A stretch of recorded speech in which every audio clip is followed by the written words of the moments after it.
We have arrived at the halfway stage of day number 3 here at the PGL Major Krakow 2017. Time now to move on to our 5th match of the day. We're still in the 1-1 category, right in the mid-tier of our Swiss group stage system, which moves moving on to a match that has massive importance to both teams. It is G2 versus Cloud9. Both have arrived here slightly differently in terms of the results that they've had so far, but in the end it doesn't matter. They've both won 1 and lost 1. Now they're looking for their second match of the tournament itself. We've also changed our panel right now. We've got Moses back alongside Sponge. Good afternoon, gents. Personally, I'm shocked to be on the desk for a North American match. It's astounding. It's surprising how that happens so often. I don't get Just it. how does that work? I'm just glad I get a chance to be back on the desk to have a comeback to the 2 old men that were here before me. Yeah. Having a bit of a dig, bit lippy. No, I'm still here, mate. I'm still here. What'd they say about you? They just thought my style of Counter-Strike was pretty sporadic. Listen, we can get into that. Right now. We can get into that, and you can have some retribution. But let's talk about G2 first. Kenny and the boys here. What do you make of their performances so far? I mean, to me, both these teams are going to be similar. I think in the sense that their performance has been up and down, right? Like there's the really good showings that we see out of them, and then the kind of like disappointing ones. Like obviously yesterday they just got absolutely battered, and like that's something you don't expect to see out of a team with this much skill and experience. The way they get worked across the map, and that's kind of the frightening thing. I think.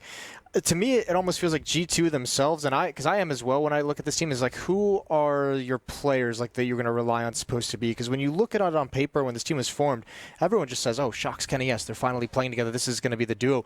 Shox isn't that player at the moment in this team. He's taking more of a leadership role. But he doesn't want to be, does he? Yeah, it's a different style. It's not necessarily because he's bad or anything. Yeah. It just seems like he's focusing on other things within this team. So then when you get to the other ones, Apex, because of his role, is always going to be a little bit up and down. NBK is like, always been that player who gives up spots. He's more of the team-minded. So he's always playing a little bit more of a supportive, passive role. And Body just doesn't seem to be there yet. So you have Kenny, you need more. Yep. I think Kenny and the Boys sounds like a band from the 80s, by the way. It does, Kenny a pop band. And the Boys. That's the same theme song you made up. Yeah, it's a great theme song. Anyway, with G2 as a team, right, I completely agree with what Jason's saying about all the players. It just doesn't seem like we have worked out who's going to be the man behind Kenny. It's been up and down recently. Apex has actually had some better performances as of late. You got on the MBK train at the EPL finals. I think they're all definitely... Nice train. I think the way that this team's going, they're trying to create, I guess, a new economy meta with taking the full eco on the second and then buying on the third on those T sides. We're seeing them with those Galils a lot more when they're not even getting the bomb down, which is an interesting approach, especially like when the UMPs were at its full strength. Yeah. But it's very quick, this transition away from the UMPs, right? We're seeing gun round, second rounds now with 4 Famises and a M4, right? People aren't really taking that risk anymore. So I feel like I want to see them going back to their Force by Tech9 style, right? I like that. I know a lot of people don't. It fits well with the fact that a lot of teams have been switching over to using a lot of deagles, right, on their when they're force buys. So I mean, naturally, you're going to be at a longer range. The deagles want to take those longer range battles. So the investment into the FAMAS is to kind of battle that a little bit, because if you're at that range of the UMP, you're just kind of useless at this point after the derf. So or just take 2 AWPs and 3 pistols. Do it the flip side way. Yeah, no problem at all. Let's move on to their opponents in this particular match. It is, of course, Cloud9. We have a North American on the panel once more. Shokora. I mean, putting your North American bias aside, as in, like, please don't hurt them and slate them any more than you normally do. I'll do my best. Where are they right now? Because I get a feeling that they still feel like they can do well here, having come off the back of a good result in Cologne, and they're still playing well. Yeah, they absolutely can do well, right? Like, we see what happens, and I mean, this has been just about the team. It's so hard to, like, come up with, like, new kind of ideas about this team, because every time they look like they're going to just kind of crumble, they come up with that great result like we saw in Cologne. But, I mean, talking about the positives, when everything's going well for this team, it's designed automatically. Stewie and Automatic are, like, your space makers. They're the creators of this team.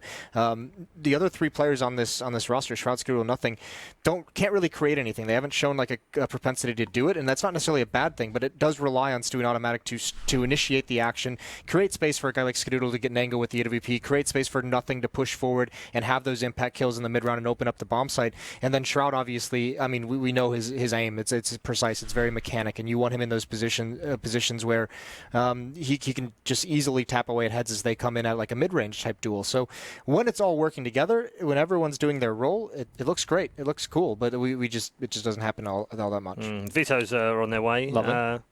If you want to get matchup specific here, right? Like, let's move away from the threat of the Cloud9, you know, Scooter, he's back, all this kind of stuff. Don't worry about that. Let's talk about the matchup specific here. So last time these two teams met, it was at the PGL Major Qualifier. It went 16-11 in favor of G2 on Cache. And then they met before that at the EPL Finals, where Cloud9 actually upset them or surprised them 16-4 on Inferno. So we already have the bans coming in. Nuke's a standard ban. Overpass makes sense. G2 getting rid of Mirage. That's their standard ban.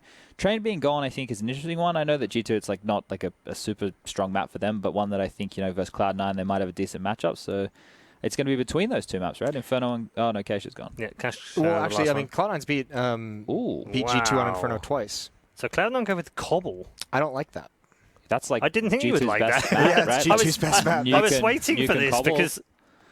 That's just crazy, isn't it? That's got to be. I mean, there has to be some level of confidence because I mean, Cloud9's Cobble hasn't looked that great. In fact, they've lost to G2 on it. I don't mind their Cobble as of late. I think they have like a new understanding for mid round, especially that control of drop room. They're taking it quite well and they're playing off of that very well. My biggest concern comes with their CT side. If they get forced, you know, play that rotation game, I don't think unless Skadul's going to have one of these matches that he's had of late where he stands up and, you know, gets those 3Ks with the AWP. That's where it becomes very difficult. But you have to look back on the two most recent matches, and you know, G2 in that game on Cache, the reason that they got out in front was because they were proactive on the CT side, right? Cobble's not really a map where you can be hugely proactive, so I'm interested to see how the mix is going to go. Yeah, because I mean that has been G2's like mark when they have very good games. If you think even to overpass, they're very, very aggressive on the CT side. And the conversation that other teams always have about them is they're so difficult to play against because they're always willing to take a fight. They're always willing to be aggressive. SK specifically says that about them, that it's one of the toughest teams they go up against when they're in that mode.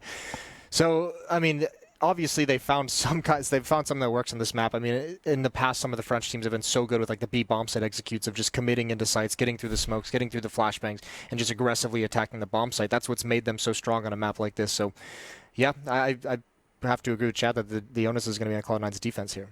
Okay, let's get some more thoughts from Sir Scoots, who's found himself some people with some opinions of their own.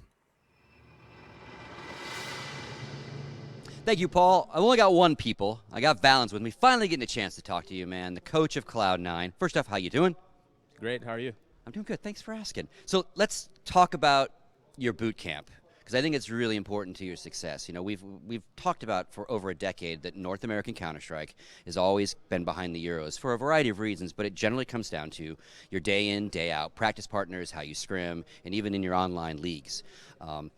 There's more teams in Europe, the ping's better, all those things. You guys have basically been boot camping about a month. Clone was an amazing boot camp for you. Unfortunately, only got second place at your boot camp, but pretty good. So, are you finding that is part of your success so far? Is this the practice level that you're getting while you're here is far above what you're used to at home? Yeah, definitely. I think practicing here is definitely the reason why we've been able to make so many changes, and as well as try out new tactics and see which one we want to actually use in our matches. And our map pool is actually growing just in like the last month, just because we've been practicing here, and all these other teams that are here are good on so many maps. And back in NA, we know there's certain maps that certain teams like playing, so we usually practice them on their best maps. But our map pool becomes limited over time because of that.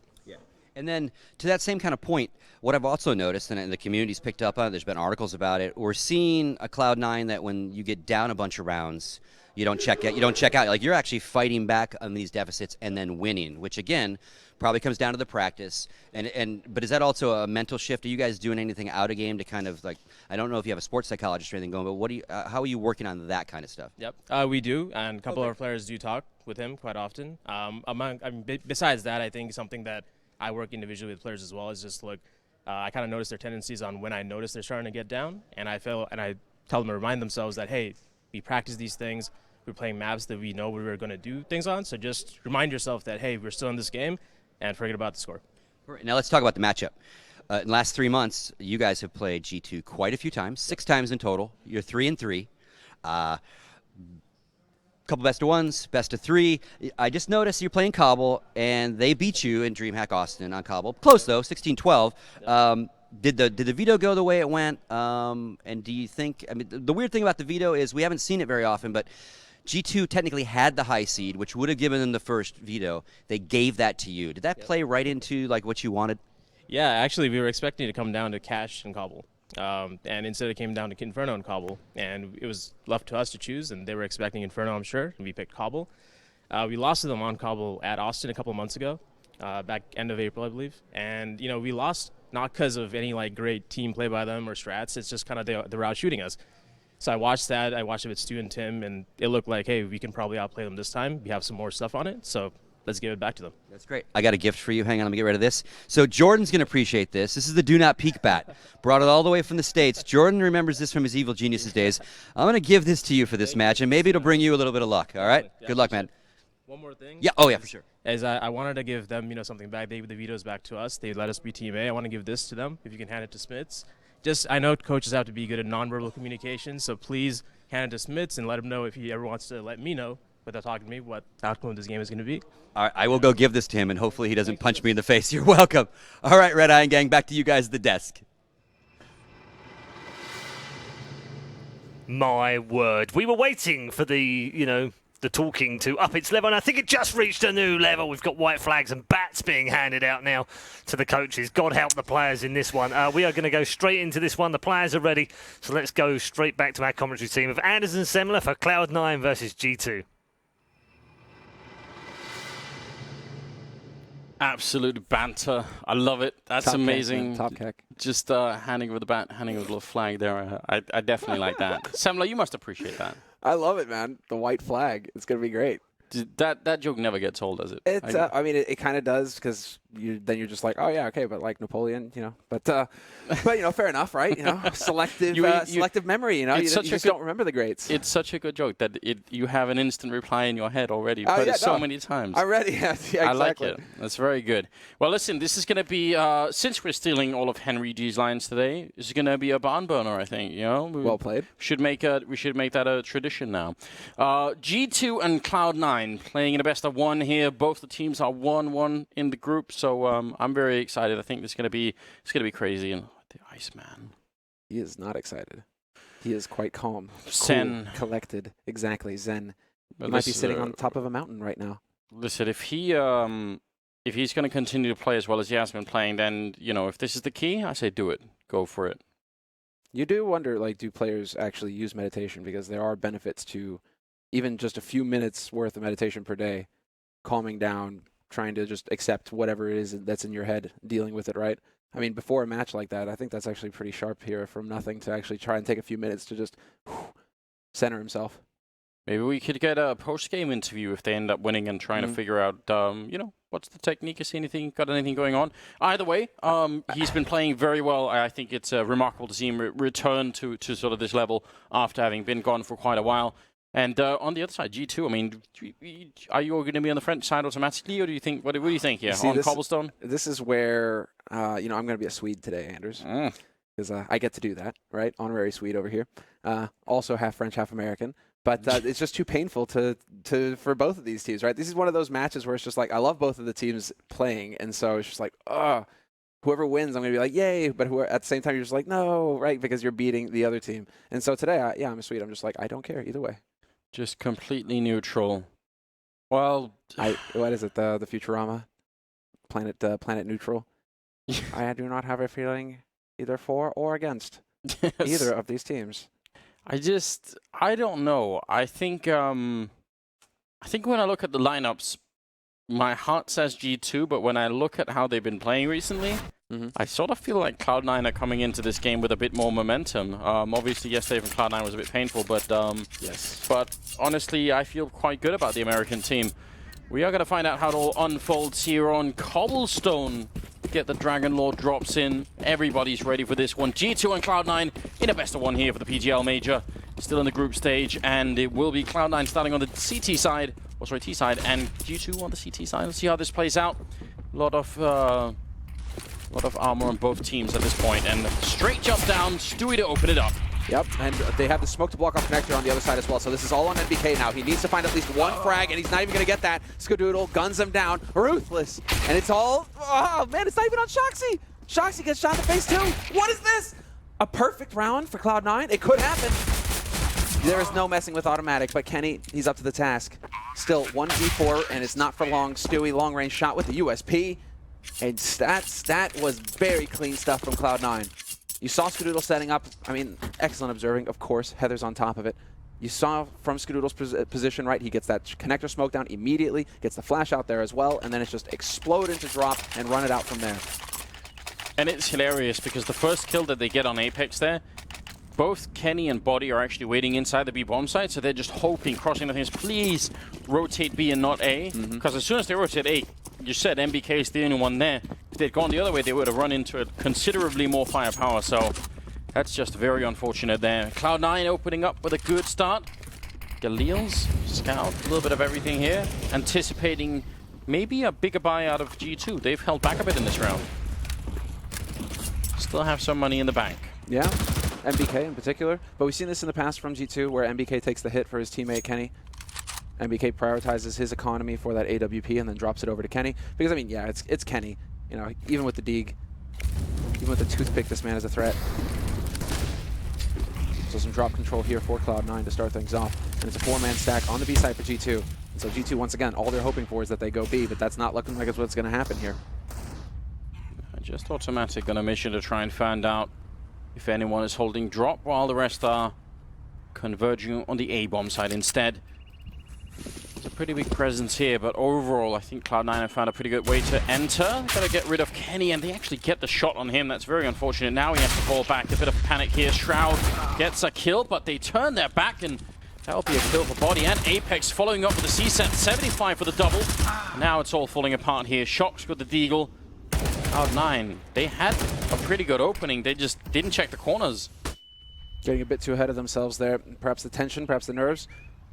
But G2 also had a very good read on the situation, not falling for it, not staying too long on the B site. Early rotation, and now nothing. He's trying to make a dash. Not going to happen. Shoxy's there to deny him with the UMP. But that was so close for nothing to try and make the run to the B site and get the bomb plant there. Would have been a decent situation for him. But instead it means that G2 will win the follow-up round, and now the pressure is on the Americans. It's like as soon as they get the kill on Kenny at top ramp, they assume he's the only player there. And then, but there are actually two people chasing him down. So logically, one checks site, one checks behind them. They just forgot about that little detail. So it cost them quite a bit. Great double kill for Apex. 1-1 is the scoreline. And now moving into the third round. A couple of Galils being stolen there for G2, as you can tell. That's going to help their economy so much, just not having to buy those. Just pick them off the ground, maybe the UMP as well. Oh, that's nice. Oh, that didn't even look like it was supposed to connect. Stewie trying to follow it up. He's desperate, but what? Don't shoot your teammate. He's trying to help you. Yeah, he wanted to escape the Molotov, though, you know? Didn't want to get blocked in. Ah, man. Especially automatic. He's one of the driving forces on Cloud9. Teams literally play around him. Just don't play where automatic is. All right, Shoxy's waiting for this. This is so sick from Shoxy. One little picky, two little. The third one coming in, and he's got the bomb, and Shox is thinking, well, you know what? Now is about that time. Running with the flock. He's going to turn the corner with the UMP and only get the one kill. I feel like he set that up so nicely for a bit of a spray down. MBK takes him with the M4 instead, but you have to admire the patience of Shox, and he could still get the final one in with the Deagle. Then he swap out. There's the M4. There's the Tech-9. What a good round. Really patient play from Shox. Yeah, that's where it all works out perfectly, right? Nobody looks left, and he's just able to count them go into the market. And it turns out that, you know, Shoxy, when he huffs and puffs, Cloud9, you know, they evaporate. And so it's all over as far as NA are concerned, at least for this round. It's a hard eco coming up. Skadoodle has prioritized the AWP for the next round. He's sitting at 3,000 in the bank. But the rest of them, it's just going to be Glocks galore. Automatic, though, he had a little bit more money, so he goes for the Deeg.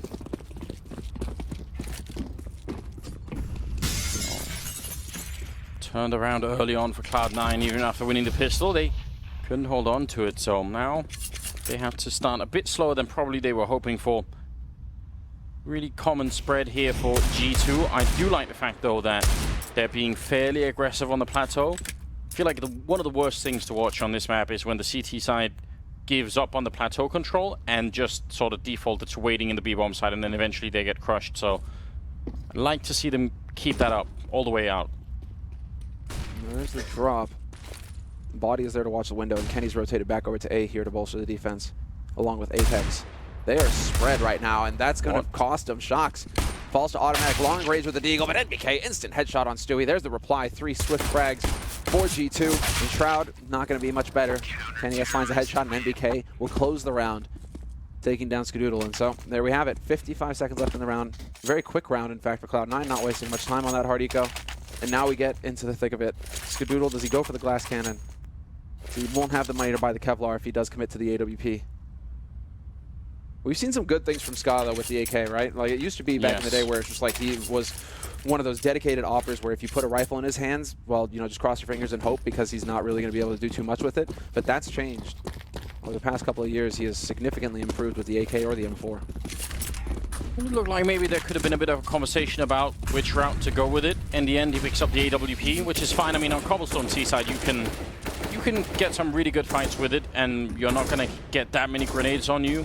This actually, running in here quick is one of the places where he could have got grenaded from drop, so I would have been a bit careful with that. But yeah, why not have him lurk around and try and see if he gets sneak in a kill somewhere? Just maybe not so much on Plateau.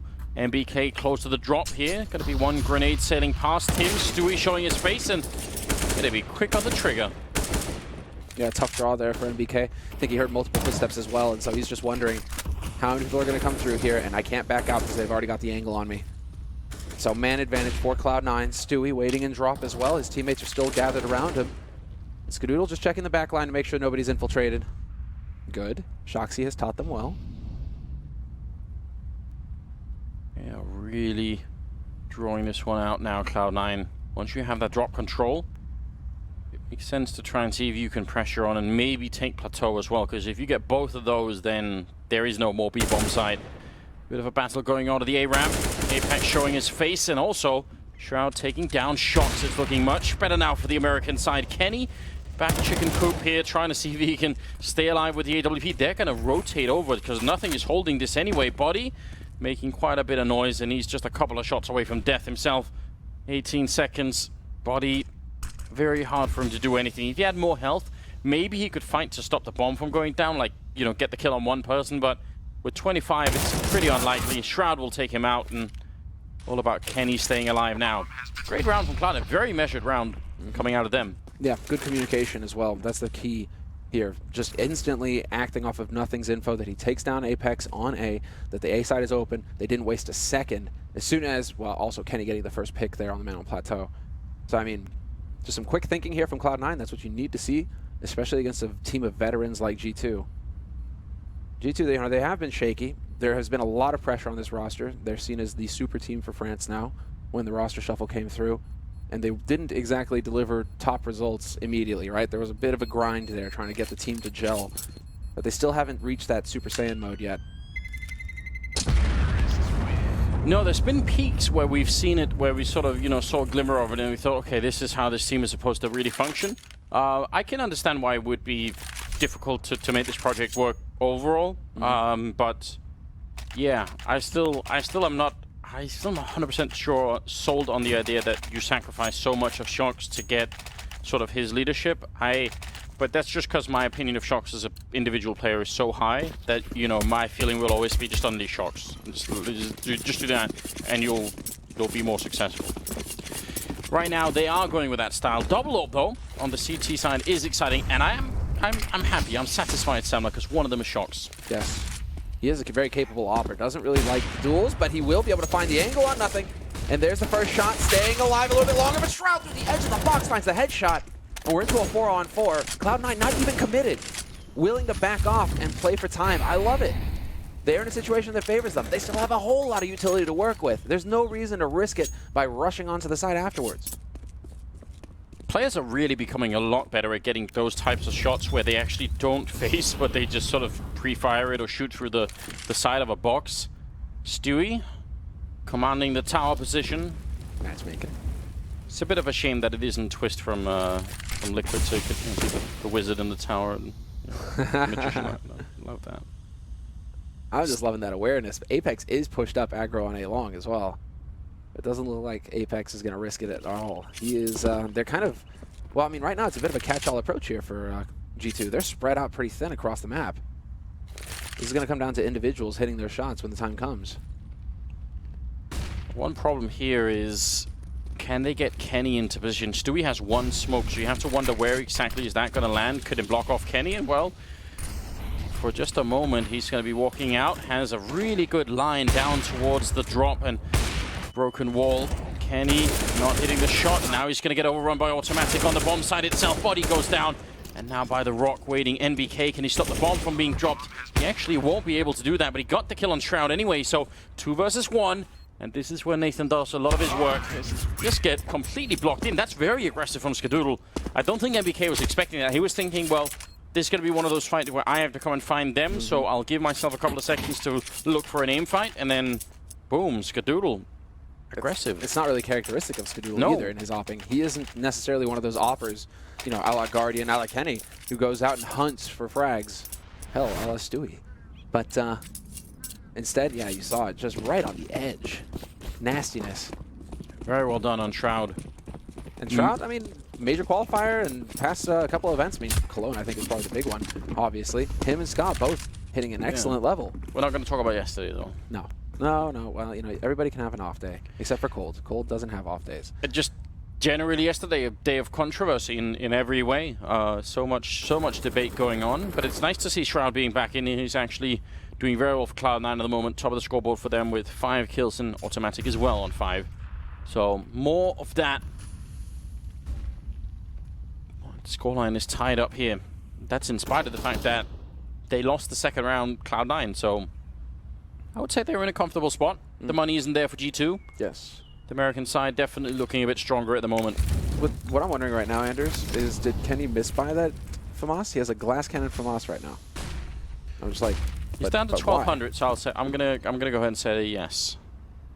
That's a costly error, especially considering, I mean, he's your opper. So it might come down to Shoxy taking the hit and handing over an op. We'll see. Stewie will find the headshot on NBK. He takes one in turn, however, so he's down to 7 HP, but Automatic is there to back him up. It's going to be Kenny, Shoxy stacked up, and sure enough, there it is. The FAMAS works. He manages to pick up 1 kill. Boosted on top of his teammate. He loses his teammate. Apex. If Kenny can stay alive here for 10 more seconds, then maybe Apex get there, but it is going to be 10 seconds, and only 3 go by, and Skadoodle finding the kill. You see, he needed just a bit more time, Apex, and he could have been there. Stewie might go down here, but that still won't solve the problem. There's still a 1-on-3, and actually, Apex, see, that wasn't actually bad play from Apex. He was gunning for more than 1 kill, because even if he gets that one, he's still in the 1-on-3 with no chance at all. So I think he's gunning for the deny on the plant there. Yeah, probably. And imagine, there was not that much time left in the round. There could have been something very interesting going on if he could have just got that kill on the bomb planter. Yeah, you're right. But sadly, you know, it worked for Shox earlier, and sometimes that's the way it is, right? You know, you get these glorious situations where it comes down to somebody not checking an angle. Yeah, under 20 seconds when he's up close to Stewie. So I think that was not a bad idea for Apex. Well, that's 4 and 3. It's a scoreline. Again, G2. Kenny back with the FAMAS like he had last time. You wish he wouldn't have, you know, misbought that. I have to assume it's a misbuy because he could have had so much more in this round. Yeah, MBK, I mean, even being the one to take the hit here for his team. He's got that UMP just so that they can have the kit. And some nades to work with as well. But now we're back to that catch-all kind of approach here from G2. 2 on A, so holding solid. 3 on B. It's a nice jump from Automatic, just trying to pretend that was the fall sound. No one is biting. Automatic disappointed for the moment that he can lure someone into a kill. It's a very conservative round from Cloud9 once again. This isn't, you know, when I think about Cloud9, especially because they have Automatic and Stewie, you think of that sort of crazy style, but actually lately they've been showing that they have a deeper element to them that is this slow style, and it's actually working remarkably well. So I feel like we're being treated to just like we're being taken on a bit of a ride and getting a sense for just how deep this roster maybe can be. Apex will go down early on in the round, and now they're struggling to rotate into the A-bomb side. Yeah, they're once again cutting it a bit close here, though. 20 seconds left. Body and NBK can rotate over here to back Kenny up. And Kenny, he's all the way in the back of the site. Shroud flambés NBK, however. But this is still Kenny alive. 10 seconds left, and if he gets this kill on Shroud, that could be big. A second kill for Kenny, and he pretty much wins the round at this point. Just to stay alive, but it's not going to happen. 6 seconds left, and it just... What? If and in the chaos, they just run out and die. if Shox could have got back around the corner, because he got the kill on the last guy who could have put the bomb down. There was only 6 seconds, so Shox actually had to peek to get that fight. If he could have just make it back around the corner, if Stewie hadn't taken him down on the balcony, that would have been it. They would have won the round. That's what I thought was going to happen. In my mind, it's already played out. We're just like, oh, Kenny got the 2 kills. That's it. It's done, pretty much. And yet, there we have it. Tactical timeout for G2. Scoreline 5-3. That was very, very close indeed. Just wasn't able to get back around the corner. Absolutely no one could have put that bomb down. They wouldn't have been there in time to do it. So if he does that, it would have been a hero moment. 128 ADR on automatic. It's not bad at all. The money right now is outstanding on Cloud9 as well. Now they really do have that comfort zone. Automatic leading the way with 8 kills, but more importantly, well, after buying, he's going to be down to closer to $5,000, but he started off with 10. And Ska, fully equipped, 7.2K. And this is a feel-good moment right now for Cloud9. The slow style is working. It's definitely cutting it down pretty close, but it is working. And that takes confidence, and that's the difference, right? It takes confidence to be able to play a slow style, because you have to be willing to trust in your mid-round calls and trust in your reads. And if you don't have that trust, well, that's when you start to feel the stress and you start taking duels that you don't need to and start trying to like go for explosive plays. But G2 should adopt a long view of this match as well and think to themselves, we're on CT side Cobblestone, our economy is not working out so well, which is why 5-3 in the sort of grand scheme of things, not necessarily the end of the world. Sort of try and we just had the Immortals match where they were off to a really terrible start and they just turned it around no problem. So yeah, I would think G2 are probably just saying something similar right now and thinking, yeah, any minute now we'll be back in the action. I do wonder what the change will be, because what we're seeing right now is that there's a lot of drop control for Cloud9 and there's also a lot of plateau control, and there's not much of a challenge for G2 there. So I still think the sort of round where you have Shox push up and maybe take an early op fight over there and then just try and fall back. That didn't work last time, but you know, just get him back from that position. I still prefer that. I think they are just trying to restart the round here and make sure that everyone's got the right amount of money, which is always an issue. So... Oh, right, okay.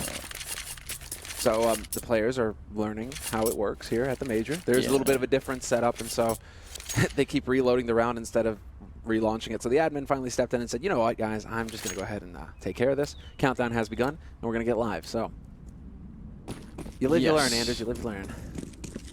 In a perfect world, yes. Some people seems like that's not the case, but yes.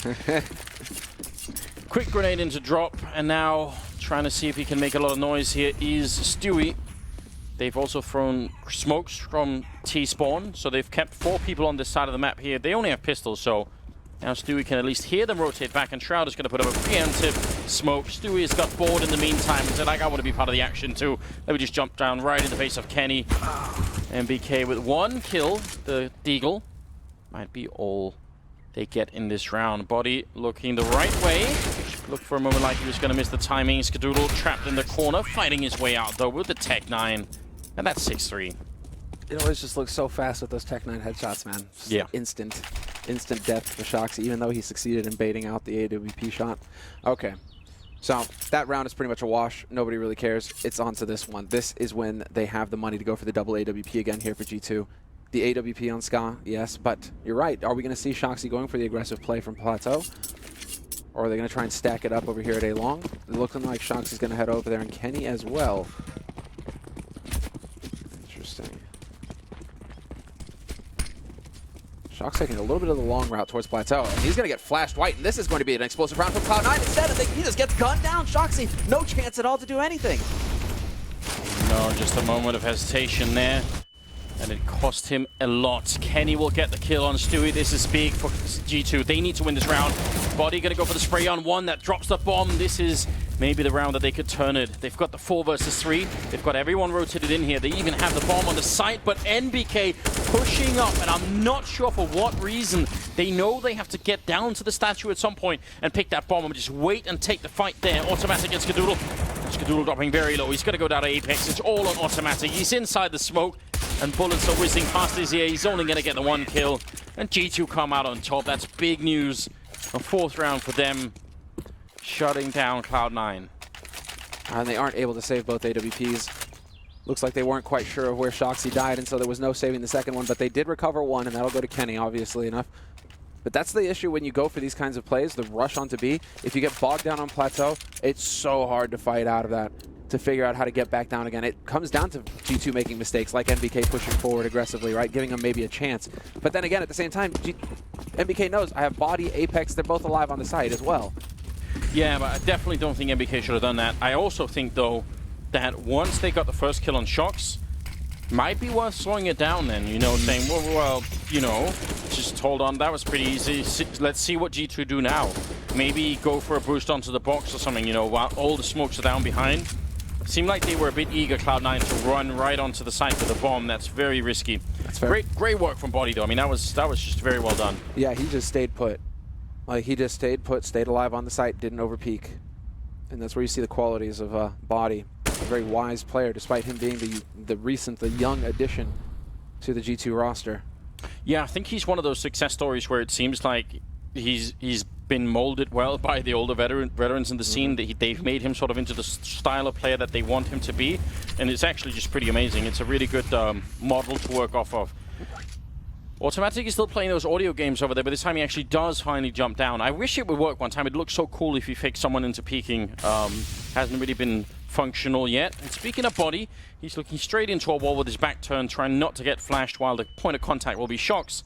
So a bit of a mind game, a dangerous one, because if they lose drop control, then this position for Body won't do anything at all. No, exactly. And well, this is on NBK. Leaping in with the UMP. Assassinates automatic, and Shoxy with the double spray down as Stewie and Shroud try to trade the kill. Not gonna happen. Cloud9 just get clotheslined over here. And this is shaping up very fine indeed for G2, especially because there's no time left in the round. 10 seconds and they're backing off to save their guns. A great example of how you actually can win rounds on the B-bomb side. Like that, when that drop push is gone, when automatic goes down, and especially when you do it in style, jumping UMP, it's just brutal. There's not much left for the plateau players. I mean, it's very, very hard for them to do anything. And that setup now, even if Shox hadn't got the double kill for sure, if they had traded the first one, they would have been thinking, well, let's get onto the side quick, and Body would have closed the round anyway. So, nice, good setup for G2. This match is suddenly becoming a lot more interesting. Who's talking right now on Cloud9? Or is nobody talking? Okay, well, there's a little bit of talk from Tim coming through. They've moved past the point of talking. They're using pure telepathy. Just that's what Nothing was practicing before they got into the game. I mean, it is something when things get rough for Cloud9. I think communication can be a big thing for this team, where they do kind of tend to shut down. But and we know that because obviously you can look at the cameras, you can look at the players in the action and see who's doing a lot of the talking, who isn't. And so you see differences between teams like SK, who just communicate every detail so rapidly, versus teams like Cloud9, where in the past I've seen, you know, just, you don't really see as much good comms coming through from them. And so, They have a lot of personalities like that are a bit drawn back. I think actually that's where it's so great that they have Nothing, hopefully, to break the ice in that, because he's not one of those people. He will definitely be more active on that front. But, you know, some of the other guys are a bit more quiet and could be good at times and very bad at other times for sure. 5-6 is the scoreline moving into the 12th round. See if Cloud9 can resume the destruction they were bringing onto G2 from earlier. It seems like the tide is sort of turning. The French have got more money in the bank. Cloud9 are starting to run out of that. So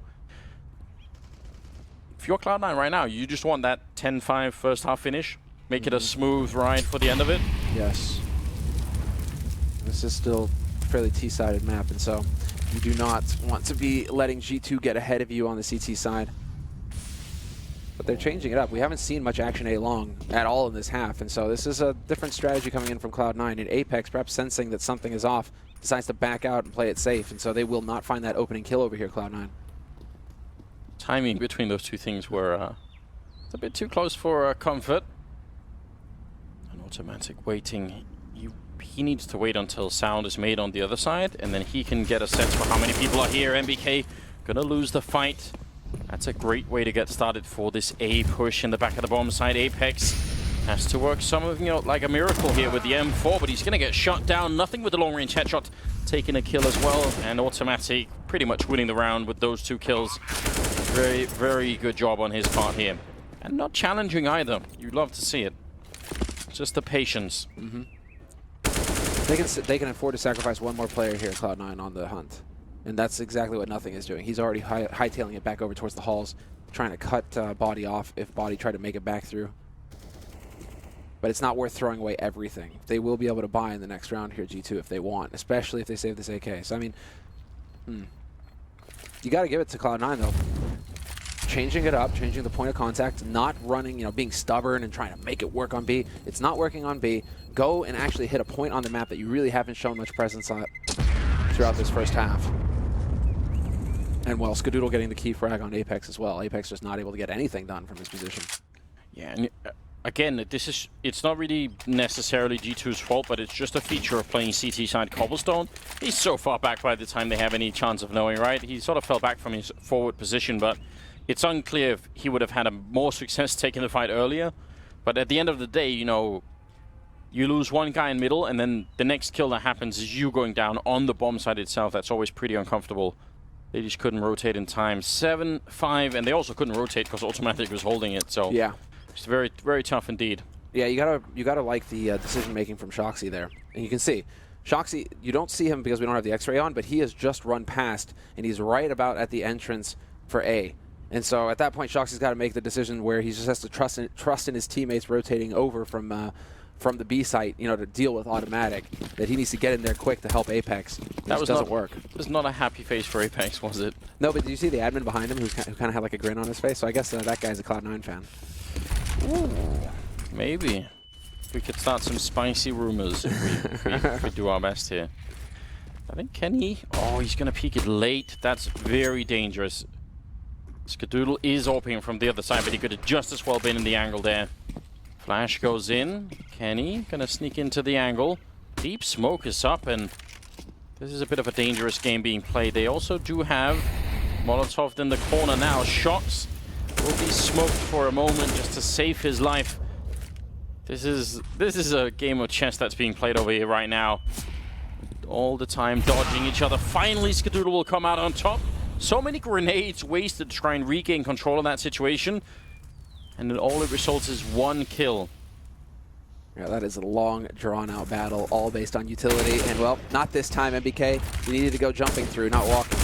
And they will find... What's Skadoodle? The wall bang through Shroud to get that kill. Nothing going to get in the way of this man. Listen, whatever it takes. That's the agenda right now. Apex is going to be getting a kill on Automatic, but they had already decided to fall back at that point in time, you could tell. I mean, fair enough, Ska. Fair enough. Yeah, listen, I mean, if you win the bomb side, it's definitely worth it. And Shroud can take it. He's doing just fine at the moment. 7 kills for him, but that's not at all a problem. No. I mean, I'm watching on your delayed stream right now. That's pretty sick. I mean, right now, we're seeing just very calm play from Cloud9, making use of their grenades. We've seen it in the past where they get antsy and they run in without using utility. It's something that many players actually suffer from in tense situations where they just decide, right, going to take the fight, instead of actually using their nades. So to see Cloud9 heavily rely on the flashes, the mollies, just using all the tools at their disposal to get control of Plateau like that. Yeah, you see the fist bump there, they know it worked. They know that they played that very well. And so confidence boosting round there for Cloud9. That was actually incredibly close. Now, this round was like a good reversal of the previous one where MBK got the kill and dropped first. This time, they lose drop right away, G2, and you see the rest of the bomb site. It can't be saved. It's so hard. Like, it takes a hero performance from the last players on the bomb site because they've got way too many angles to cover as soon as drop is gone. Now we see a counter boost coming up, but nice jump there from... Is that Skadoodle trying to check it out, or...? I think it was Automatic. Automatic, yeah. That's not bad at all. Yeah, I like that a lot. You got to be checking for those small things, taking your time with it. And while Cloud9, I mean, they kind of learned their lesson earlier with Shoxy. You don't really want to cut any corners, exactly, checking the angles. I like it very much here from Automatic. So we'll see if he decides to commit. He has been very active and successful over here in drop so far this half. That is still one of the nastiest positions on any map to play.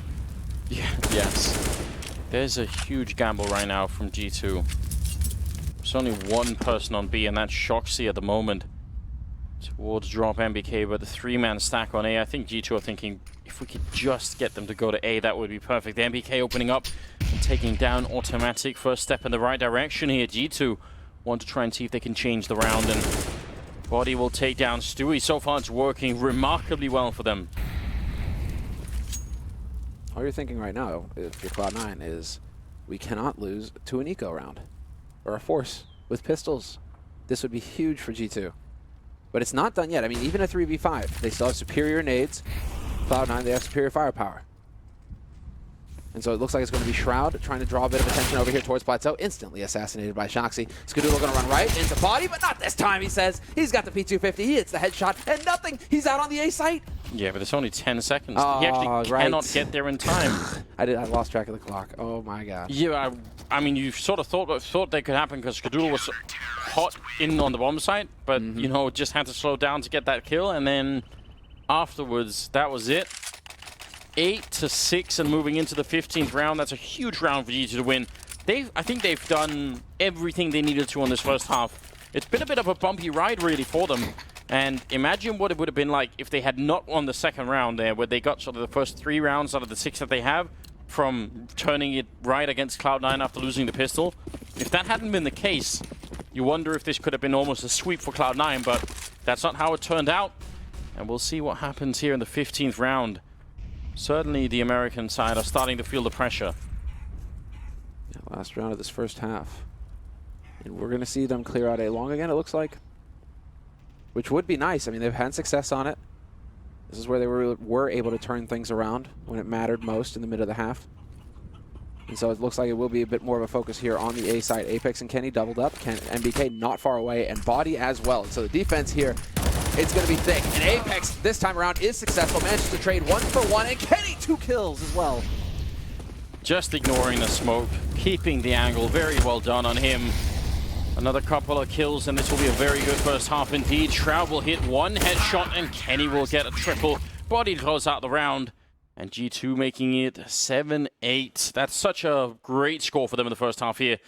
Very impressive for the French overall. I think they managed to turn around. Their economy was very bad at some point in this game, and in spite of that, they could still fight back. So, really well done. And Cloud9, I mean, now we've just got a very open game on our hands. It's kind of impossible to tell who will come out on top. Yeah. I mean, odds favor G2 now because they've got the 7 rounds going into the second half. Yeah. But still, I mean, Cloud9, anything is possible with them on the pistol side here, on CT side, rather. Automatic with the pistol round, Stewie as well. So if Cloud9 pick up the pistol and get a strong start, and at least get a little room to maneuver with, right, if they can lock down the 3 rounds and keep going, things could look up here for the North American team, but highly doubtful. G2, they're not going to be wanting to give them any room to maneuver whatsoever. Looking to see what MBK is going to buy. Shoxy with the Molotov and the smoke, so. Yeah, and that Molotov is really interesting because it can be used in a bunch of different ways, but I think one of the really obvious ones is clearing out anyone playing chicken coop in a pistol round. Because that can be almost death to your team if you're playing on the T side. If there's one guy with a USP back there and you have to go and find him with the Glocks, you have to sort of, you know, traverse the whole B bomb site. And, you know, there are going to be people shooting at you from the doors and everything. They're much easier to just throw one Molotov, get him out of there, and then you don't have to cross the bomb. So just go and plant the bomb and there's no problem. So that's at least one potential guess for what that could be for. We haven't really seen people try and do what people do on train, where they sort of bomb out the defuse, but it's perfectly possible on this map. There are lots of places you could do it. It's only popular on train for God knows what reason. 7-8 moving into the second half here. A big match between G2 and Cloud9, and it's dead even at the moment.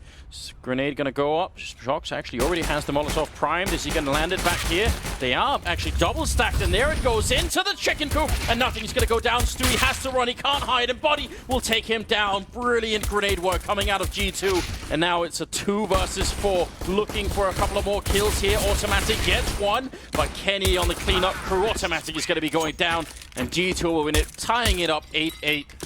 That is well done. Well done for Shoxy. 2 men, they got 2 for 1 grenade. Yeah, who needs a bomb plant when everything is going so well right from the start, right?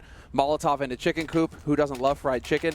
And then just aggressive take of Connector. I mean, the fact that they were able to just take the fight at Big Rock and not stop. They pressed the man advantage, they took advantage of it, and they actually managed to close out the round. And so it's not going to happen for Cloud9 here. They are going to go for the force buy in the second round, but G2, they're veterans. They shouldn't be falling for any shenanigans here. Just a point of detail as well. When they were taking that fight towards Rock, Apex was controlling drop, so they knew that no one was retaking from that point. They had all the focus where they needed. So just a tiny detail, but it's really nice to see that kind of synchronicity on a team at that point. 5 versus 4 here. Cloud9 have already lost automatic in G2. Looking like they're off to a very good start here in the second half. Again, love seeing people clearing out close corners with Molotovs. In a round like this, just don't leave anything to chance. It isn't worth it. No, but there is a stack on A. We're kind of running into it here. Shroud not going to find anything apart from a bullet to the face, and NBK will be there. But Skadoodle with the CZ. That was clean on NBK. He gets the drop on him, but it's not going to be good enough. Up close, nothing though with the 5-7. Will just take out Kenny, and it's going to be the 1v2 now. Shoxy and Body. They just got to take their time with this. They know where he's playing from. They've got him boxed in. Get that bomb ticking. Yes. And nothing with the MAC-10. Not going to be able to find the shot on Shoxy fast enough before Body shows up to save the day. Just a scare there for Skadoodle. That was a really good second shot, so credit to him. 9-8 the scoreline. And Cloud9 will have to have a bit more patience before they get a chance to fight it back. And you have to assume a large part of the second half for the American side is going to be decided based on how well Skadoodle is going to be doing with the AWP. I think his presence, if it's minimized on the bomb side, if he can't do too much with the AWP, then Cloud9 are going to have a really hard time, I think. But if he could be aggressive and dominant, then maybe it'll change the output here. Oh, yeah, I heard those footsteps. Shoxy knows. Nothing turns away from the flash as well. But this is a hard eco. So they don't really have that firepower, and Shoxy, he should be able to farm up some good money here. This is going to turn into a full stack on the B side, however, for Cloud9. Skadoodle and Automatic have now rotated over. Skadoodle still has that flash as well, and so that could go right in here to Plateau, and you can see them holding close. This might be the game plan here, but Shoxy, quick enough to react, finds the first headshot on Shroud and the follow-up on Stewie. Skadoodle will finally take him out, but not that much of a loss. Nice job on Body. He actually got tagged in the face, so that could have been an AK in the hands of Cloud9. It just ends up not being so. And Automatic is about to be closed in from the doors as well. Out in the open, and Apex running and gunning with the MAC-10, actually not connecting at all. Kenny to close out the round, but really, they only lose the 2 MAC-10s, and that's not a big issue. 10 rounds for G2 to the 8 of Cloud9. Now they get rifles, and this is where you want the success. This is the big test for Cloud9 in the second half. All right, Skadoodle, do you go for Kevlar or do you prioritize nades here? You can get a full set. Yeah, I think he went for Kevlar. I think that's fine. I don't mind that decision. Now some feel-good frags there for Body. Always fun to get the eco frags. But yeah, Kevlar, flash for Ska. Decent nade count. Shroud. Still a fan of using the MP7. Well, very quick here. Skadoodle going to be under pressure at A-Long already. Looking to rush him down. Apex mid-air. It's a duck hunt. Finds the one. Gets the second. He's even got the setup for the third. It's Skadoodle. He's a monster. All 3 kills. G2 trying to do the best they can to run him down, but they just aren't good enough. And Stewie with the headshot on Shoxy as well on the other side of the map. Okay, then. That's refreshing to see. Exactly the kind of sniping that we need out of Skadoodle. So beautiful. Close range, combat AWP. And MBK is going to be found by Automatic eventually. That's the round for Cloud9. He's looking zoned in as well. Just like these guys, man. They just keep running at me. Just keep running at me. Aren't they going to learn? He just looks so unfazed, Tyler. He just looks so unfazed. It's just his style, isn't it? You know, he's got like his own brand in that sense, you know. Cloud9 should, you know, export that better. Oh yeah, I mean, the many faces of Skadoodle. I just love use that vintage meme. Just the all-American sniper, isn't he? Look at this. I mean, this first shot is not easy either. Boom. But just him playing the angles, he's so close to danger. How does he not go down after this? It's so ridiculous. He's so good at playing the angles there. Like, it would be so easy to get caught on an edge and then you're dead, right? But he just manages to get right back into danger again. And that's exactly how you have to do it. Maybe one of the most important rounds so far for Cloud9, that one. Yeah. Their economy would have been broken. G2 would have jumped to 12 rounds. It would have made for a really big gap in the scoreline. And now instead, G2's economy is looking a bit weird. Chance for Cloud9 to overtake them again here and really do a good job. We'll see how it plays off here. The 20th round. This is such a big match. Both these teams, you feel, could make it all the way through to the playoffs. It's definitely likely. Cloud9 have just been on an upward trajectory lately, and now everyone is getting interested. You're thinking, how far can it go? When is it going to stop? Are they going to keep playing this well? It's very, very exciting. Get a bit of a stack over here towards A-Long, and a bit of a sandwich between Automatic and Nothing. I mean, the fact that they make the finals of one of the biggest lands of the year. Yes. That's huge. Now it's all about the major here, and there is going to be the trade, the crossfire setup, and Automatic. He manages to clean up behind Nothing. Nothing doing his part of the work as well. Body trying to rotate it to pick up the bomb, but they flambe it before he can get there. And Shoxy getting blinded white. Luckily, C4 can't be set up by a fire. Need electricity somewhere. It's the only thing that works. It's weird though, right? But it goes boom. It does. And so, fire. You know, usually that's how it works. Shots and Body. This is one of those rounds, especially because the time that's left, you're only going to be able to turn it if Cloud9 make a really big mistake, and they're not. They're so far back on the bomb sites. You don't have time to go and hunt for all the positions, so there's the first frag coming in. Automatic going down. Shock still fighting with 10 seconds left. He's going to turn around for the headshot, but he's almost out of time and half health as well. Going to go and try and see if he can pick up the bomb. 4 seconds. He's going to have just... Oh, he's actually going to fake it and go for the fight. He takes one. Probably hoping they double peek him then. And Shox with the triple, still losing the round. Gotta be careful. We saw him there at the end, like, woo!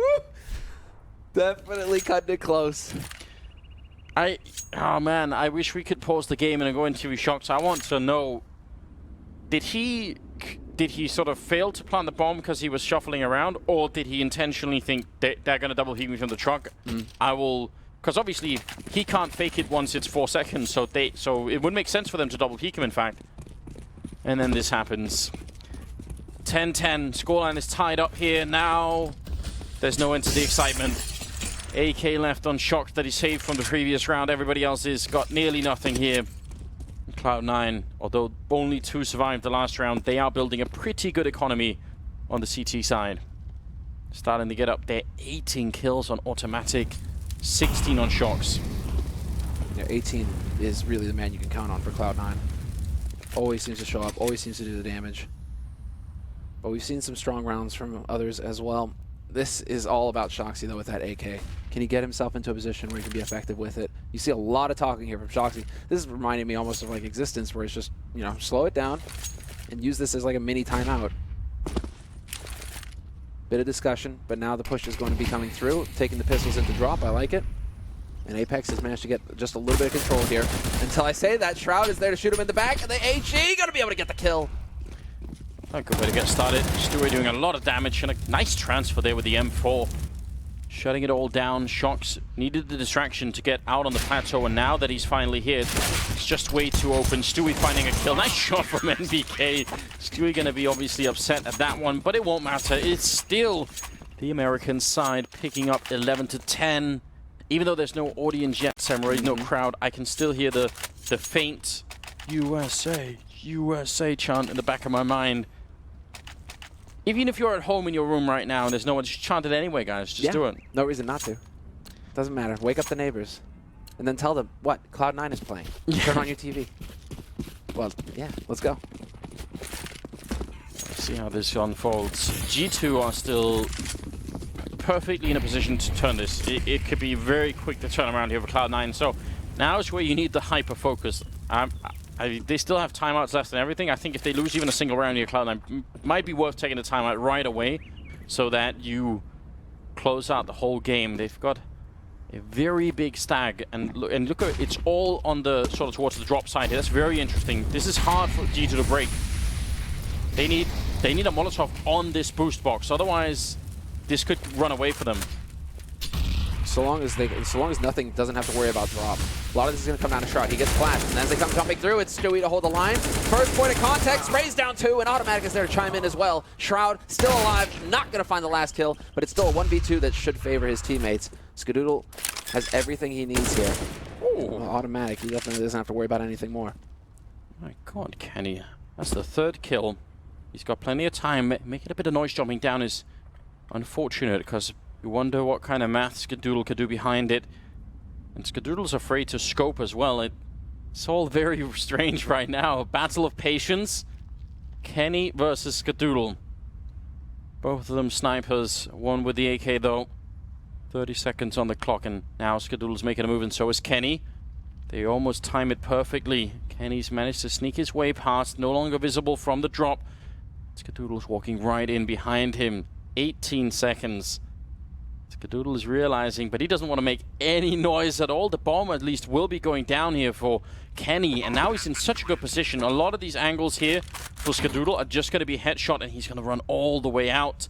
One big thing is here, Skadoodle has a smoke and a kit, so he's got some utility. If he doesn't go down straight away to Kenny, he might be able to just get the smoke down, but Kenny walking in, long range spray. Somehow Skadoodle lives.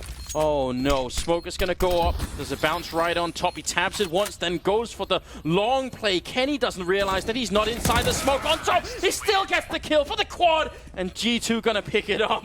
What an intense and drawn out 1 versus 1. Such a nice play from Skadoodle though, and now you saw, I mean, he couldn't have known this, but what if he had kept the AWP? Oh, what if he'd have missed? What if he'd have made it? All the what ifs. All the what ifs, yeah. This is so painful as well with how well that was played out from both players. Just all the info, all the mind games. I actually thought G2 would lose this round just because they didn't get the Molotov onto the boost box. When if those people are allowed to stand there while you're pushing into the plateau, they can look over the smoke half the time. I mean, the whole point is that if you Molotov it, and then you're sort of jumping down through Broken Wall as they're trying to escape the fire, that's the perfect scenario for you. Automatic hearing a lot of footsteps. Wow. Yeah, a lot of footsteps just going marching past. So the rotation is already coming through. Shroud and Stewie in connector. Shoxy going to be looking to try and find a flank, but nothing is there to find the first frag. Body with the drive-by, and Kenny takes down nothing in the meantime. Man advantage now for G2 going into the plant. Stewie missing a chance there with the C-Sed. He might not get a second. Oh, underhand throw bouncing right down in the face of Automatic. His ears are going to be ringing. The bomb is down as well. And now follow-up flashbang here. Great communication coming out of G2, making sure they get these kills. And Body to close it out with a Tech-9. A couple of kills for him. And now they're back in the lead. 12-11. This is all just going according to plan. Cloud9 don't have the money. They have to save now. The tide has turned the other way. What is this mad game that we're watching? It's just shifts. It's like the tide somehow, Anders. You know, comes and goes. One, you know. I was hoping desperately that you'd go into some sort of explanation about why that was. I was like, please. Well, there's something about the moon and all that jazz, you know? Yes. But really, the main thing here is just that one key round, the clutch from Kenny. It is so hard to come back from that if you are Cloud9, and they just get run over by G2. I do like the G2 go for the aggressive pressure kind of strategy as well to follow up on that, really trying to stomp Cloud9 into the ground. And so now, yeah, you're right, hard ego from Cloud9. And they're right now crossing their fingers and hoping that they will be able to buy fully next round. They might be right on the edge. And so, but that means no AWP for Skadoodle if they do.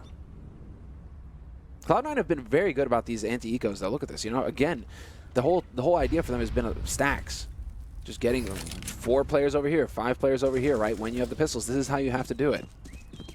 Yeah, it's worth taking the gamble because default spreads with nothing at all is usually not a good idea. Now, they are going to get the flank, but I wish I could get very excited. I think this is not going to do anything at all because the problem is the bomb is probably going to go down, and as soon as G2 realize that the first USP is behind them, and Shox just did, they are just going to get mowed down. Oh, the bomb that's dropped, that's a bit awkward, but should be able to fight it back, no problem here. Automatic, going for a couple of shots, and at least they get some kills. That's not bad at all for Cloud9. I mean, maybe better than they could have expected, actually.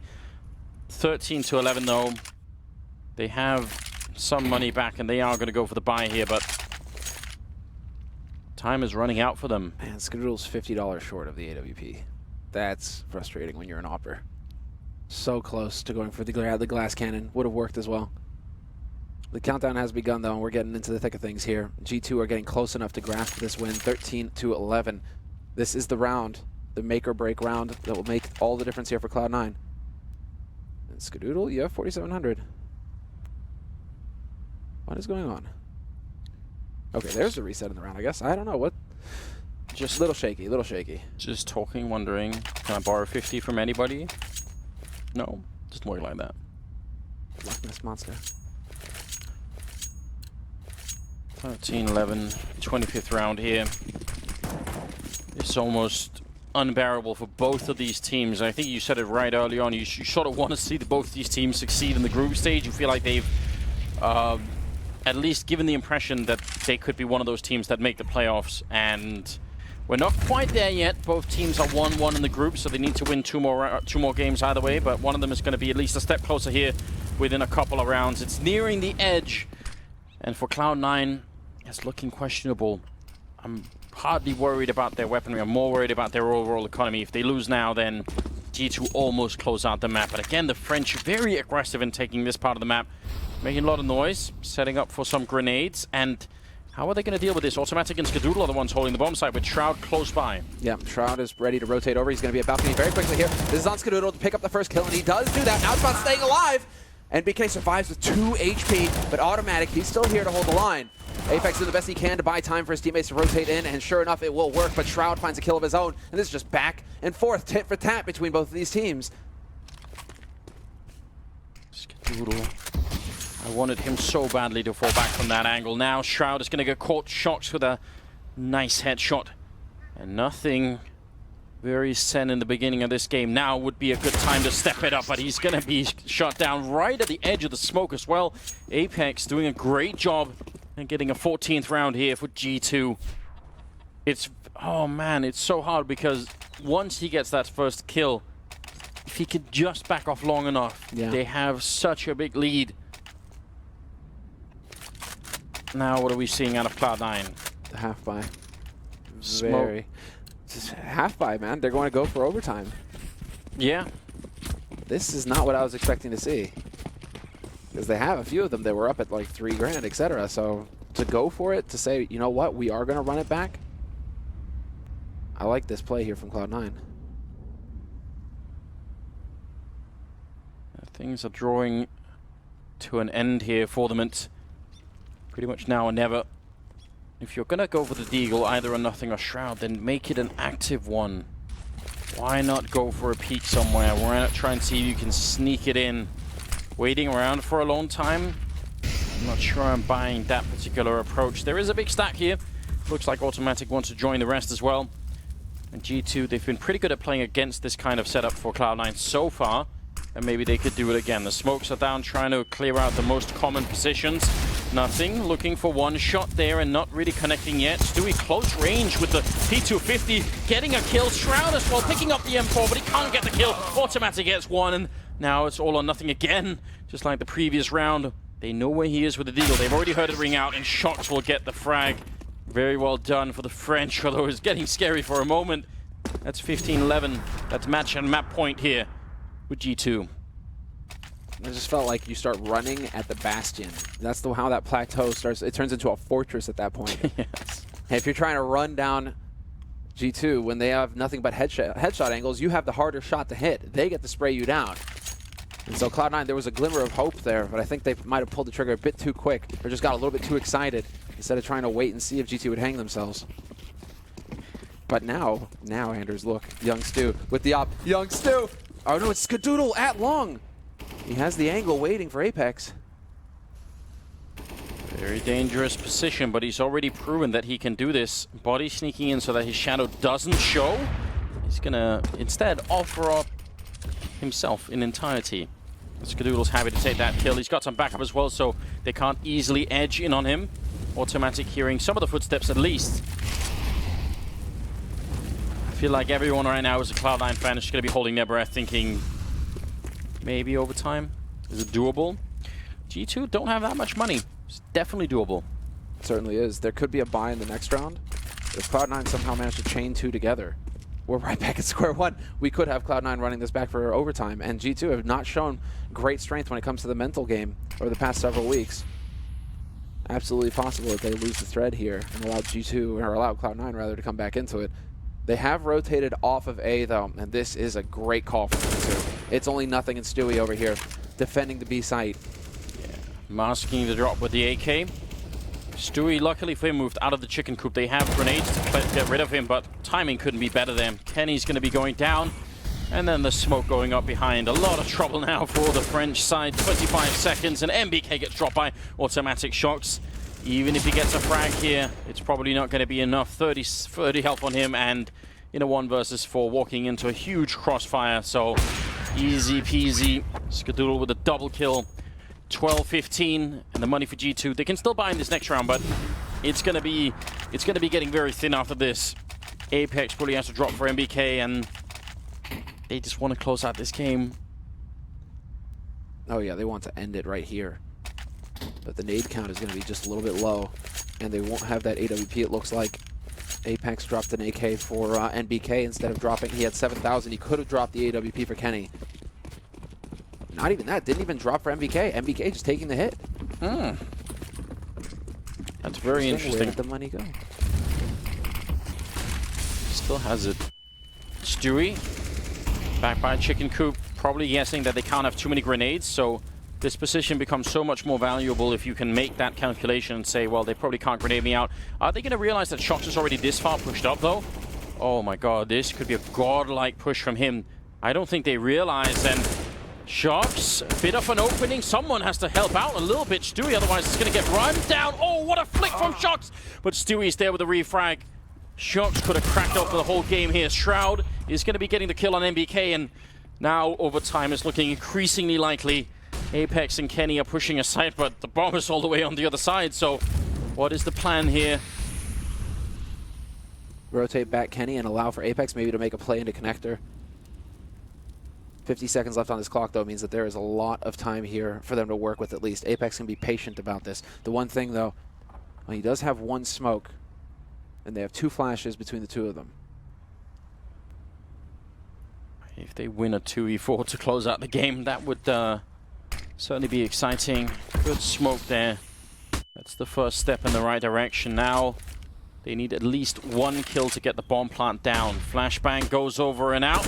Apex gonna get shot in the back of the head, and that should cancel out here. 20 seconds. Kenny fighting on top of the bomb site, but they're coming in from every which angle, and he goes down to Stewie. Good double kill for him in the round.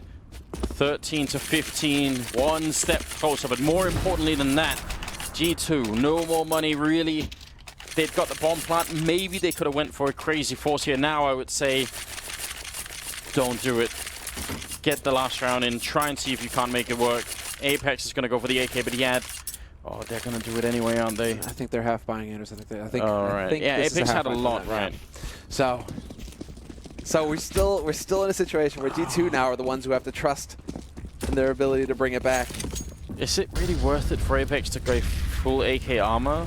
When he could have dropped an AWP for Kenny, perhaps. Yeah, in the next round, right? Yeah. It's a judgment call, obviously, but it means after this round, if they don't win it, then Apex is going to be severely handicapped. I can't make that call. It's way too complicated at this point in time. 15-13, and we're in the 29th round. And if Cloud9 win this, then G2 won't have very much either to fight with, and maybe they could get all the way to overtime. We'll see what the French can show us here. I see a lot of discussion from Apex, but it's Shoxy who has the 2 flash grenades that are going to create the opening here for his teammates. So what's the setup? They're just waiting so patiently. Apex, though, takes the fight. Nothing was holding the angle. They know that he's close, though, so they can communicate, but that sets it up for Stewie to find a shot for free. Nothing goes down, but a lot of focus right now on the American side. Stewie will get the kill on Shox, and Kenny goes down as well. Stewie with a very good round once again. 14-15. It's gone the full distance, all 30 rounds being put into play here. And now the only question is, can G2 finally put an end to the madness? Or is it going to continue into overtime? There's really nobody to tell at this point in time. There's certainly the weaponry and the rifles are heavily favoring Cloud9. The Some grenades here, not everything that they could want on G2, but it's not that far off, and just a UMP on Apex, so I've got a fighting chance here in the last round. Let's see what happens. Just, if you look at the scoreboard, it's just the fight, the battle between the stars right now. Stewie and Automatic leading the way for Cloud9. Kenny S and Shoxy leading it for G2. Such an even match between both of these teams. What a joy. And well, slow pace coming in from G2. For now, Skadoodle setting himself up with the flash. Now he's got the angle. It will force G2 to have to use some utility to actually get him out of here, because if you don't, or he misses the shot, that too is an option. He is human after all. A bit scary. He's very good at hitting shots like that. Double peek, and especially I think the wide peek from Apex, meaning he was just a bit too quick.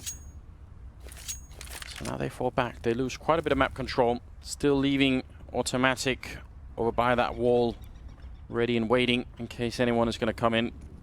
This is definitely not risk-free. For one thing, people very commonly peek that angle, but also you can easily get flashed, and if he gets flashed and falls back, it's not like Skadoodle can do a lot to help him out, so...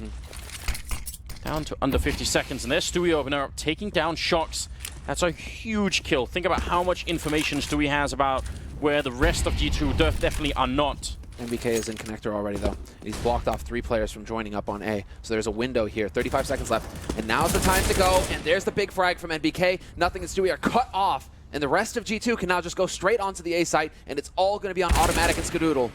Oh my god, this is a hero play, but... Dude, 20 seconds! Yeah, they need to go right now, otherwise these two players might just make it work. MBK's coming to try and see if he can backstab them on the side. 15 seconds, there's Skadoodle, Automatic as well. Where's MBK? He needs to crack it open once again. He's done so much already, but he needs to do just a bit more. 8 seconds, and he goes down to Automatic, and Body's gonna get dropped, and it's overtime between Cloud9 and G2.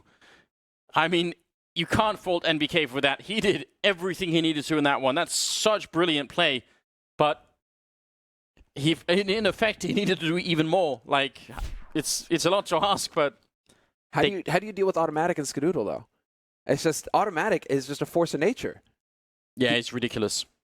G2 is too much hesitation at the end when it came to actually executing, and like MBK just did everything he could, catching Shroud, followed by nothing. He's cut off that rotation for so long, and yet still G2, they don't actually execute until they have so little time for error, so little room for error. Yeah, and Automatic is just unbelievably good. Yep.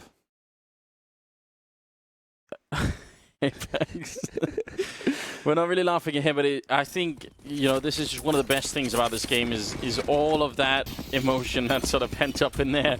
And now, and this is actually this is a real strain on people. You know, they fight all 30 rounds, and then it's not even done yet. They have to keep going. Flick actually does hit Body. And looks like Stewie wants to keep going. He's been quite lethal with the AWP over here, but not lethal enough to take down Shox. He was boosted up on the box, gonna hit the headshot. Why is he not getting support? Why is there no flash there to facilitate that? You can flash that for days. Instead, he decides to just take the fight on his own. Small mistakes like that are what could cost you here if you're Cloud9. Very dangerous for Jordan to be taking that fight through the smoke. You don't want to lose the first round in overtime here to that mistake. They leave, drop open, and Apex gonna come running through. Takes one and a second. Can't quite get the third, but he will have done enough at this point in time. Have to imagine G2 can smoke this off and just get in and get the bomb down clean. Long range Molotov, but not lucky with the shot, so... And this is what you have to point out here. The difference in overtime rules. That's 10K starting money here on the CT side. And so this is why Cloud9, they're going to start backing off, because they cannot afford to just throw away rifles. Especially if you're Skadoodle. You want to save that AWP. Same for Automatic. Because if you lose the following round, then you're going to be ecoing in the last one pretty much. And so right now, it's very important for Skadoodle and Automatic to just stay alive. Well, no trouble for Automatic. I mean, he makes it look easy. But, you know, for Skadoodle. Yeah. Big risk being taken by Cloud9, but honestly, on the CT side, I don't really mind it. Like, I think Stewie should be fighting for plat control. It's just that when he doesn't win the fight, then nothing is alone on the bomb side covering drop and plateau, and he just can't do that. Well, I mean, there's yeah, okay, he needs to take fights, but you can very easily ask for a flash. That position in particular, you just throw it over the nothing, throws it over the wall, and then he's got the angle. Look at the long drawn-out battle we saw earlier, right? Where all the flashes were getting used for each opera to be able to get that angle. So like, I understand Stu, you know, wants to go for that fight, but one $200 flash grenade and Shoxy could be dead, and we could be looking at a different outcome for that round.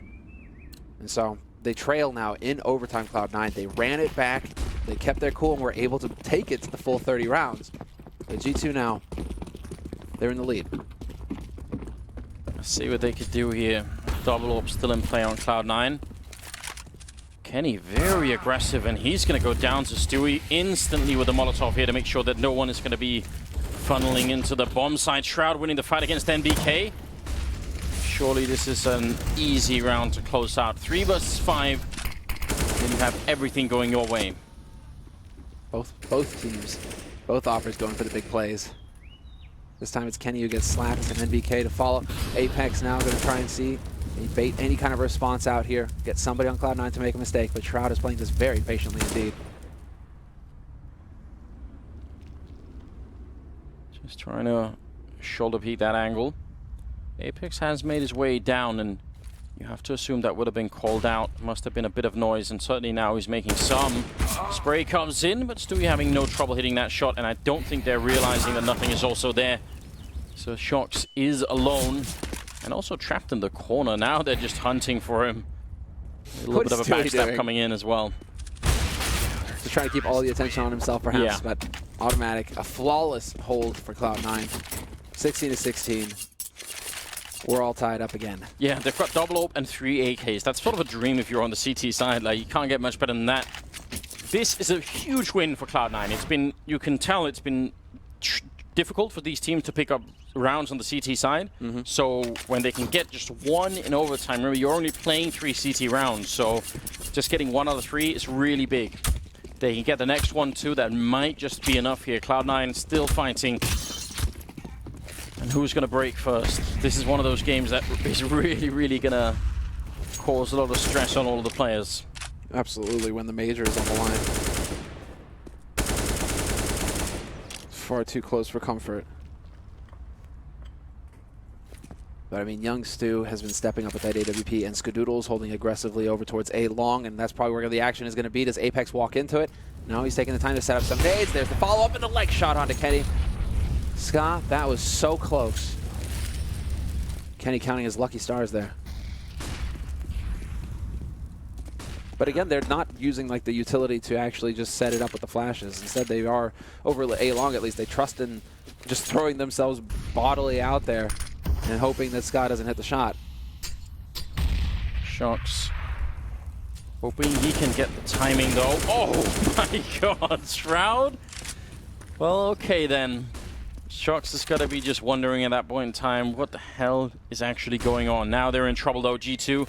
Kenny's low. There's only 40 seconds left. They can't really swap back to A. They sort of have to keep pressing this, and Apex is now down the drop. But Stewie here, how did they get him away from the statue? That's the big problem. Now the grenades are starting to rain in. 30 seconds on the clock, and Cloud9 are circling the bomb site. Body gets a, well, bullet to the face, and Apex is now gone down. Kenny next in line. Stewie doing everything that he can here. Triple for him. He's been a monster in overtime. He's now past the 30 kill mark. I think he's dropping, what, like 31 kills in overtime. It's not bad at all. Yeah, with automatic right behind him at 27. The 2 heavy hitters for Cloud9, the 2 stars of the team, and really, it's fascinating to see, especially from Stu. It's been such a progression from him. The fact that, I mean, he was brought in as the youngster, expecting to learn, and then there's like, actually, no, can you please call? And the fact that he had to just take that on himself and still try to maintain a competitive level. Now we're finally starting to see him and Tim and automatic. There was a sort of a brief moment in time. Look at that. That's amazing.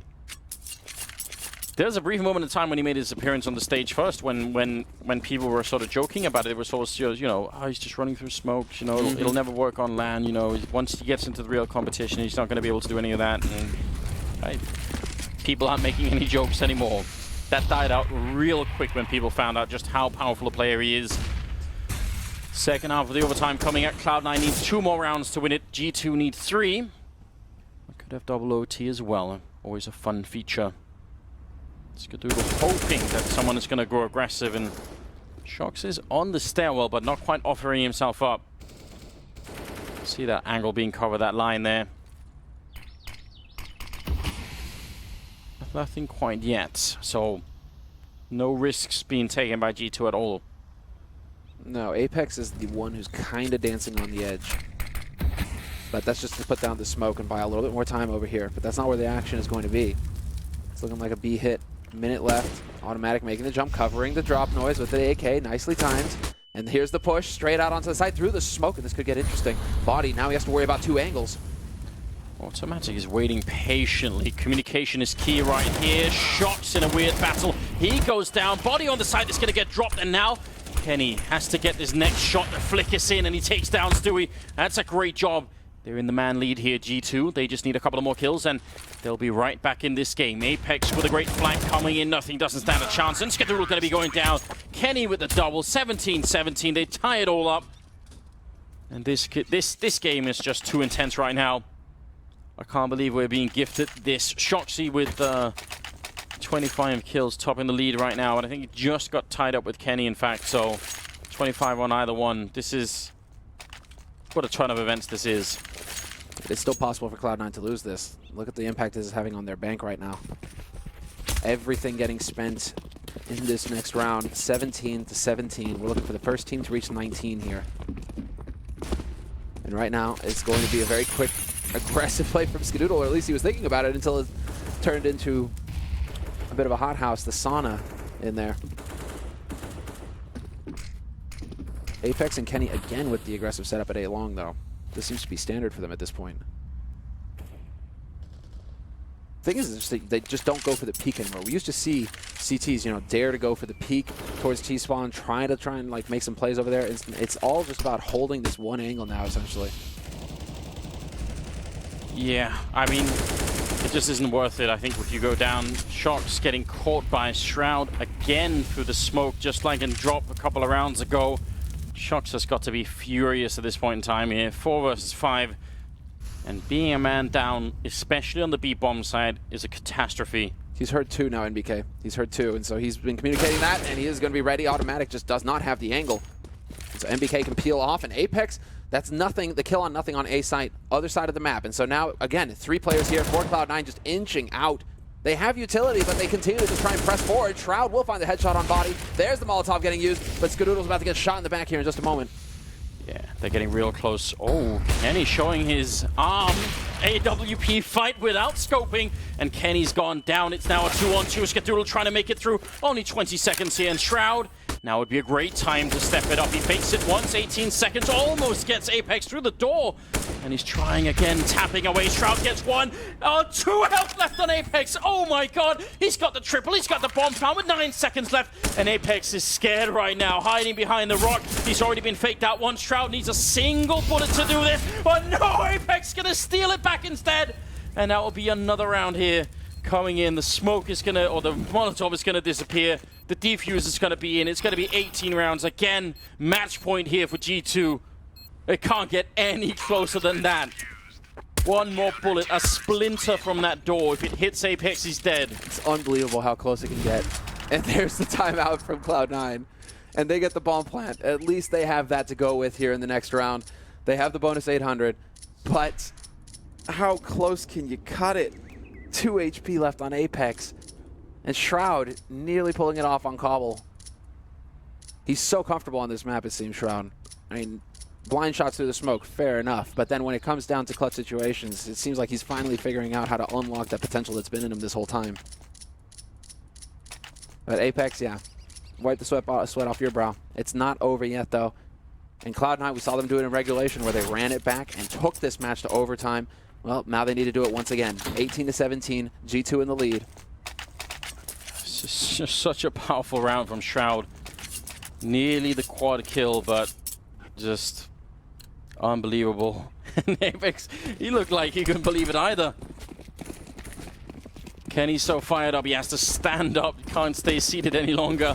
18-17, ladies and gentlemen. One more round for G2. They're going to make it out in overtime, or it's going to be double OT if Cloud9 can make it back here. They do have the Tech-9 there on Skadoodle's head. Their economy has suffered a bit, and finally we're actually seeing some aggression on the A side. Shox is in charge of at least trying to scope up over the smoke, but that's maybe the most aggressive move we've seen on this side of the map yet from the CT side.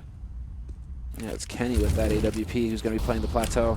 I guess Shox is just tired of B. He's like, Shox, Shroud just keeps shooting me through smoke. Actually, Kenny, so you go ahead and take those spots.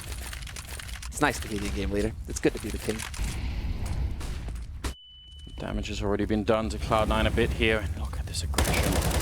G2 just want to try and see if they can throw in a bit of a trick towards the end. It'll certainly keep Cloud9 back for a while.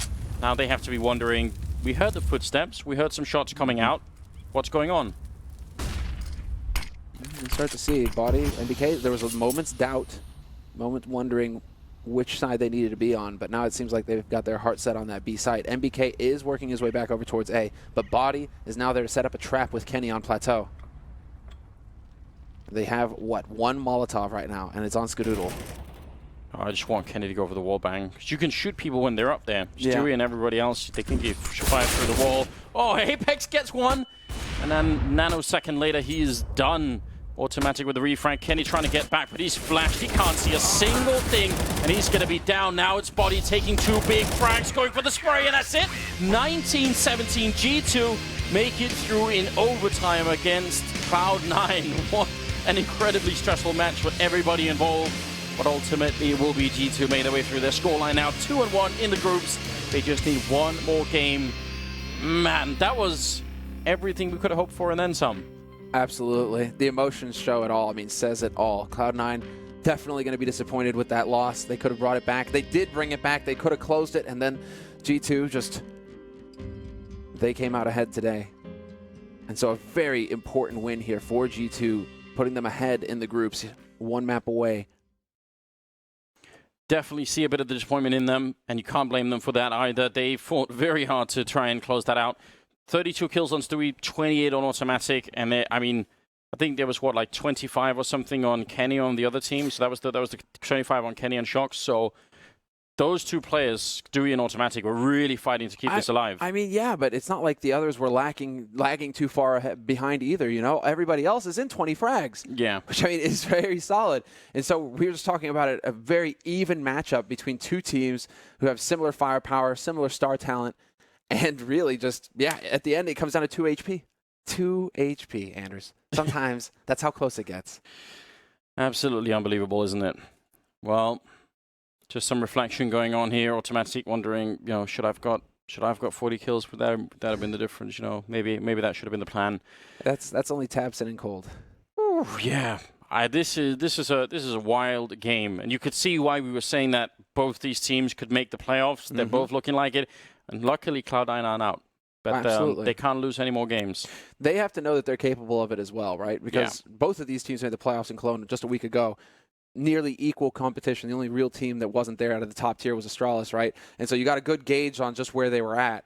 And so both of these teams, if they do not make it out of the groups, they will see that as a tremendous failure, as just a huge mess up. And so, you know, we'll see. It's not over yet. 3 wins, you're through. 3 losses, you go home. And both of these teams are sitting in the middle of the pack. Well, the panel thought this would be a good game, and it turns out they were right. So I look forward to seeing their thoughts on this particular game. What a game it was, Paul. Were you guys entertained? I was more entertaining than a Robbie Williams concert. It was brilliant. 19-17, a win in the end for G2, and Cloud9 fall to 1 and 2 now in a very dangerous set of teams in there, amongst them a Na'Vi as well. So that group is not looking good for all of the teams that have dropped down to 1-2. But good news for G2 as we come back to our panel once more with Sponge. Just one thing, Paul. Yes? You went to Robbie Williams. Yeah. I went to Russell Crowe. Let me entertain you. Yeah. I went to the Gladiator Gladiator. movie. So, are you entertained? Yeah. There may be a difference in style here. We may have identified something. 2 kinds of people in this world. no, but that was a great game of Counter-Strike. It was, wasn't it? Enjoyable. We were sitting here going, oh, no, yeah, what I do. That's what you want, right? Tough for us to watch. What it was like for them to play, I have no idea. I think C9, their T-side was very impressive in the sense of they played like a very old-school Na'Vi-esque style of Counter-Strike, right? They were doing things with like 20, 30 seconds left on the clock. Very late round executes onto bomb sites. I like the fact that they got drop control early, and that was the heart of their T-side, I thought. I didn't think they utilized it enough, and then I don't think they had enough transition of pace. Yeah, I mean, I think that the dagger for them towards the end of that was the fact that G2 got so good at handling that pressure from drop. That's where all the initiating came on, and you could see NBK as this game progressed. He started winning that battle against Automatic. He started catching on to the different ways he was taking drop, knowing where he was, the feeling of each kind of play, so he was able to really get the better of it. And it did feel like both teams had tough times on their CT side. G2 managing drop, and Cloud9 on their CT side managing long A. I mean, you could see here Skadoodle's playing aggressively. There was one other round where he played aggressively there, but outside of that, once their economy is broken, there was no aggression towards that A bomb site, which allowed G2 a lot of space to just kind of walk up, slowly take control, and execute with like a minute left on the clock. Yeah, they really pressured that A-long section of the map, right? Like the difference is we saw that Skadoodle round just before where we got that 3K. They weren't afraid to go to that section of the map time and time again, even though they did get shut down. And they got shut down the following round by an awesome crossfire by Nothing and Automatic. So definitely props to Cloud9. They played a really good brand of Counter-Strike, and I'm super impressed. But G2, I wouldn't say that like they outshot them. In some situations, I know that's what Valens was saying in the pre-game interview, but sure, there were some occasions where Cloud9 kind of just crumbled and just got picked apart. But I think the trading was fantastic by the guys from G2. The way that they adjusted, like Jason was saying, MBK at drop especially, the fact that when they knew it was late round, they had to be coming out long with the bomb, right? So they were playing so many numbers towards the statue, fighting platform, making sure they couldn't get out, making sure they couldn't get that bomb down. It's just these little adjustments from G2 that I think got them across. Especially that Troy, we saw it a little bit in overtime, that it's starting to be aggression in CT side towards the A bomb site. Not to try and find kills necessarily, but just to confirm that no one was there, because Cloud9 didn't really put up a lot of pressure on it in regulation. So once they were like, okay, yeah, there's no one here, like 30, 40 seconds into the round, let's just go back towards B, stack that up with 4 players, and we can rotate quickly if there's any pressure. But yeah, it was the adaptations in the end that I think G2 just did better once they got to OT. Close game all the way through, wasn't it? Until that actually, shroud clutch. Yeah, exactly. That one heartbreaking, isn't it? Just so close, and you just think, oh wow, this could I think that's the one. Yeah, that's the one. Yeah, it is the one. No, but we sat down here at the analyst desk, and that's what we said, right? We were like, the game was initially close. It was the Kenny S 1v1, wasn't it? That was crazy as well. Because that turned it around as well for G2. That was right at like 10-10, I think, or something like that. Yeah, 10-10 to 10-11, something like that, yeah. And they went on a run, and it got to 15-11. You sort of thought, this could be tough for Cloud9 again. But they showed great character to come back in. Yeah, but you can see, I mean, this is kind of what we talk about when we say how important the economy is, because in the first half, when Cloud9 went on the run as the Terra side, is when G2 switched into the double op setup. And right when they switched into it, they lost that round, and they just didn't have economy. They had to wait for the losing bonus to build back up before they could get another solid buy going on.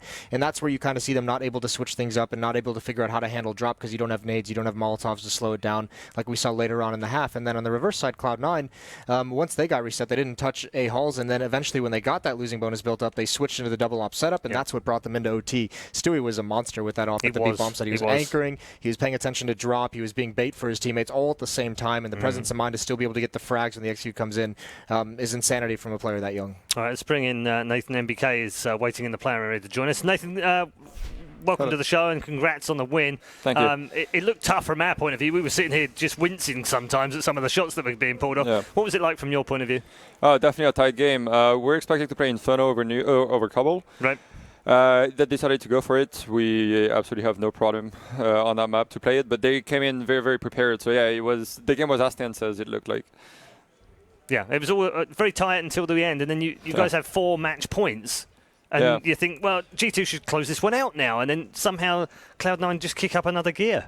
Yeah, it was pretty hard regarding the economy. We had 1 force, like 2 buy rounds, 1 force, and 1 single AK buy from Apex. So it was not that easy to close it, especially when they had some ops and they could just pick us apart.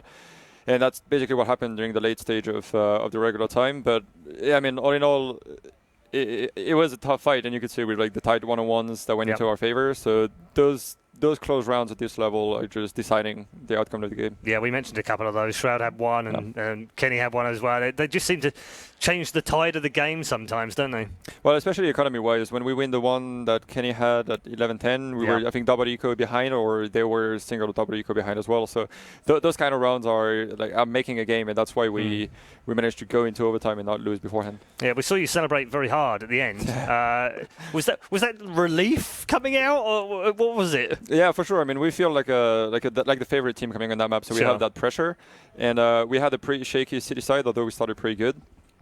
But then, yeah, it was a tough T side. Like, it was hard to find the solutions, and when we tried to come up with some things, the ops just came in and starting like picking us up, and we were 4 and 5, or some weird timings that were on the map. So it was definitely a very hard match, and yeah, coming out of that game, you can only be happy. Yeah, absolutely. Alongside me is Moses and Sponge. I guess you guys have a couple of questions.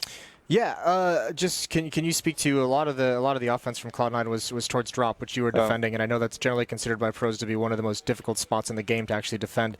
But it seemed like towards the end, after a while, you kind of got the hang of it. You kind of started to be able to feel how they were attacking it exactly, and actually came on the upper hand. Can you just speak to what it's like throughout the course of a half, progressing through and like reading what's coming from your opponents? Yeah, that was definitely to me the most important thing of our city side, the ability to adapt in that area, and the special harder part is that I have absolutely no help from my team. Why are you always alone? Scumbags leaving you alone. So I mean, I take that responsibility to actually hold it, and I'm like, don't worry guys, I got it, and I'm just going to tell you if there is somewhere open. So I mean, I just want to make life easier for them. Right. So it's your own fault then, Nathan. So it is kind of my fault, but then in the end, I just came in and I understood, like, basically, I think the most interesting aspect of the game is that I managed to put myself into their brains, pretty much. Right. So I knew how they were approaching the area. I knew how they were coming into the zone, and that's what made me come on top in the end when I knew when they were in it, what they were doing. So either there was automatic trying to sneak, so he came once, killed me, and then I killed him twice at that same area. And I just managed to get into their head and know how they play that side of the map, and that's what made the difference for me to actually come on top in drop zone. But it is, I think it just requires experience. That's why also Taz is playing the area. I don't know if he still is, but he was. And I think you just need experience and being able to adapt, as you said earlier, on what the enemies are doing, because every team is going to approach that area differently. That was my question, so yeah, you answered it already. Jason's stealing questions now as well. What's going on here? Why is it you don't get any help? Let's do a follow-up. What? I mean, because we saw at the end, like in overtime, I know you brought Apex over. He just told us it's because he's selfish and he wants to hold it himself. He wants all the glory. Yeah. There's no glory in playing drop zone. We all know that. But like, I mean, you guys brought Apex in that round in overtime. You did bring a second player, but is there a reason like you guys just don't feel comfortable? Like, because we know teams have like the two styles. You can play in it with one or two players, or you can play outside and just try and contain it when the hit comes in. Is there a reason you guys choose to play the more contained strategy? I think we like to block the extremities of the map. I think that would be the main answer, and I think my team has enough trust in me to actually hold drop alone and do it with my poor smoke and Molotov and just wanting them. I based this spot mainly to communication, and I chose them to have where I am missing. So if I have connector, they're going to have the other side of the map towards B, etc., etc. So I think they trust me enough to hold that, and it actually makes the other sides of the map free, and they can take more risks and just lock them down. So that's our game plan. That's how we approach it. And I mean, so far since I'm playing drop, I think I could adapt every single time. I haven't been destroyed on that area, so we keep on doing it until it's going to break, I guess. All right, okay. Are you aware of the other results that have been going on? Have you been managing? I know that you do follow the show as it goes along. Yeah, for sure. I mean, I've been following everything. Surprising result with FaZe, obviously. It's I'm sad for Keo because obviously a French man, we have a good relationship. He's British now. Yeah, you want to say that. You want to say that. We claimed him. Sorry, Nathan, you're not having him back. I mean, I was just going to bring this up because it's Immortals and North so far in your 2-1 group now, and then obviously Astralis or Fnatic will join that group as well. So do you feel like the field has opened up a bit, other than maybe SK who are just playing out of their minds and we need to swap Cold Zera's? Well, we just need to get rid of his whole image. I think you can play without a monitor now, and then maybe you can beat them as well. But it seems quite open in the rest of the field. Yeah, for sure. I mean, that's what is. I mean, we actually had a discussion with the team with Shocks, especially right before, but every single team is coming very prepared and they have their plan. They're following it and they're just destroying. I mean, for instance, Flipside, it was clear cut that they know what they wanted to do and they just won the game like this. And I think it's the same for almost every team. So, yeah, it doesn't feel like there is the big favorite unless, I mean, aside from SK that is playing out of their minds. But aside from that, I mean, it seems pretty open, as you said. So that's why it's not really important who we face after all, because every single team can turn up, and the only objective is just passing groups. So that doesn't matter who we play. All the teams are playing good right now. So have to be very careful regardless of who you play. All right, thanks very much for joining us. Congrats today. We'll see you tomorrow. Thanks, man. Good luck. MBK winning alongside G2, of course, today. Let's wrap things up in this particular match, show you the scoreboard, and also talk about the MVP in this particular game. Scoreboard-wise, when you look at the frags, they're quite high, but obviously we did have the overtime as well. But still, some really big performances across both teams, it has to be said. I felt more like a grind was coming out from G2 as opposed to like crazy individual performances. Sure. I think when you look on the side for Cloud9, it was like automatic early. You know, he was doing a lot of the legwork, and then Stewie really turned up to get them into overtime, and then he was the star in overtime as well, right? Everyone else had their moments, everyone had their multi-frags, the potential clutches, all that kind of stuff, but those two definitely for Cloud9, as you'd expect, the standout performers. Yeah, an MVP for this one. Kenny S is our MVP for this game. I think that's a reasonable reflection on the damage and the key frags that he picked up in this match.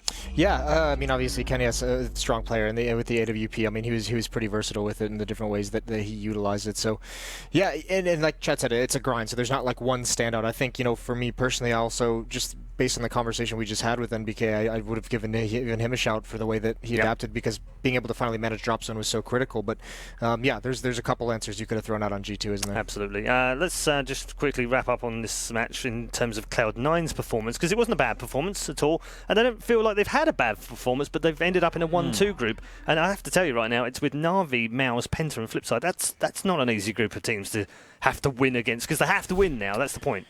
Yeah, all those.